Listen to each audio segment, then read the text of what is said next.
Let's talk about something that's quietly been making your electric bike more expensive. Yep, it's tariffs. If you've ever wondered why e-bike prices have crept up in the US, or why some brands are suddenly disappearing, tariffs are a huge part of the story. It all started back in 2018, during the first Trump administration, when the US imposed a sweeping 25% tariffs on a huge number of Chinese-made products, which included Chinese-made e-bikes and many of their components.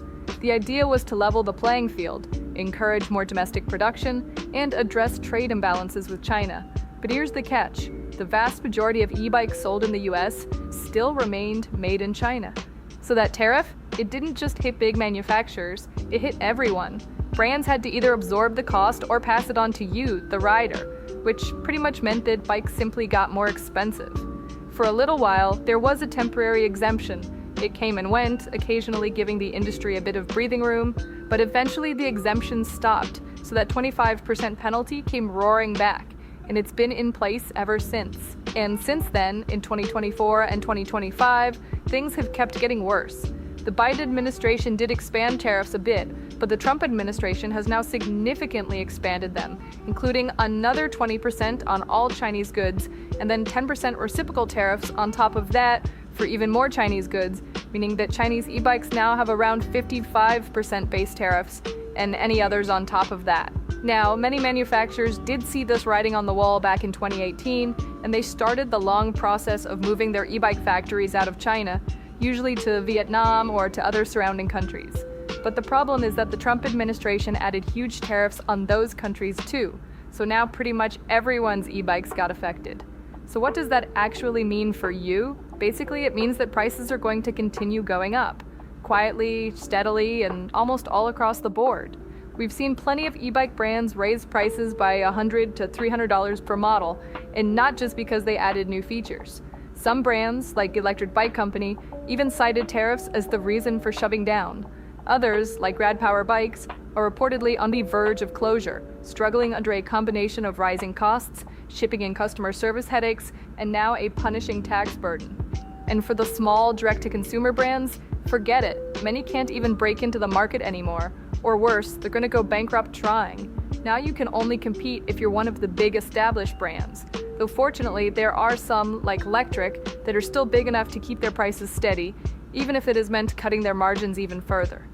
Of course, tariffs were meant to encourage US manufacturing, but here's the problem. There's no real infrastructure for large-scale e-bike production in America right now. There are a few very small-scale attempts, but building a domestic supply chain from scratch for frames, motors, batteries, controllers, etc., it will take years and billions of dollars. No e-bike company has billions of dollars to invest in that, and in the meantime, tariffs are just strangling the existing ecosystem. It's like telling a tree to grow faster while cutting off its water supply. Another side effect is reduced competition. With so many new brands priced out or unable to stay afloat, consumers are left with fewer choices. That means less innovation, less pressure to keep prices low, and fewer niche models for things like cargo, adaptive, or ultra-compact e-bikes. Ironically, a policy that was supposed to strengthen US competitiveness is actually making the industry more fragile and less diverse. The US is less competitive in this space now than ever. And don't forget that riders are the ones who are being left behind. Tariffs make it harder for people to afford an e-bike, and e-bikes are one of the most accessible forms of clean transportation that we have. They're a car replacement for millions of people, especially in cities. They're a lifeline for low-income riders, seniors, and people with disabilities. Making them more expensive doesn't just hurt the industry, it hurts the people who rely on them. Now, there's an argument that tariffs could still work if they were paired with meaningful investment in domestic production. That's a carrot and stick model.